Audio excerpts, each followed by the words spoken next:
ചേട്ടാ ഈ ഗുലാബ് ജാം കല്യാണത്തിന് നീ എവിടെയാണ് കൊണ്ട് വെക്കേണ്ടത്? ഒന്ന് പറഞ്ഞ് മനസ്സിലാക്കണം. എന്തിനാണ് ഇട്ട് കൊടുക്കേണ്ട? പ്ലേറ്റില് ഇവിടെ ഐസ്ക്രീം ഗുലാബ് ജാം ആരുടെ ബിരിയാണിയുടെ കൂടെ വിളമ്പിയത്? ഞാൻ എന്തിനി എന്നാ അത് പിന്നെ എല്ലാരും ഓരോ പ്ലേറ്റ് വെച്ച് എടുത്തോണ്ട് പോയപ്പോ എനിക്കൊന്നും ഇല്ലായിരുന്നെന്നാ കൊടുക്കാൻ. അങ്ങനെ ഒരു ഉണ്ട സാധനം ഇരുന്ന് ഞാൻ എടുത്തങ്ങ് വിളമ്പി. എന്നാ നീയൊക്കെ ഇത് കേക്കണം. ഫസ്റ്റ് പന്തിക്ക് ഗുലാബ് ജാം തീർന്ന് എന്നെ പാവന്മാരെല്ലാം ഗുലാബ് ജാം എന്നാ വിളിക്കുന്ന. ആ പെണ്ണ് കല്യാണം കഴിച്ച് പോയാ എന്തോ പോയി. നീ പോ. 2 മീറ്റർ താടിയുള്ള നിങ്ങൾ ഒന്നാണ്. നീ ഞരമ്പ് വല്ലോ ആണോ? ഞരമ്പ് ചോദ്യം മനസ്സിലായില്ല. മനസ്സിലായ?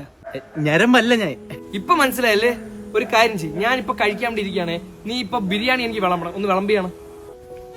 പാവം ഇരിക്കുന്ന ഇരുത്തം നോക്കിയാണ്ടാ കിളിയും പോയി. അല്ല ഇത് ആൺകുട്ടിയാണോ പെൺകുട്ടിയാണോ? പെൺകുട്ടി.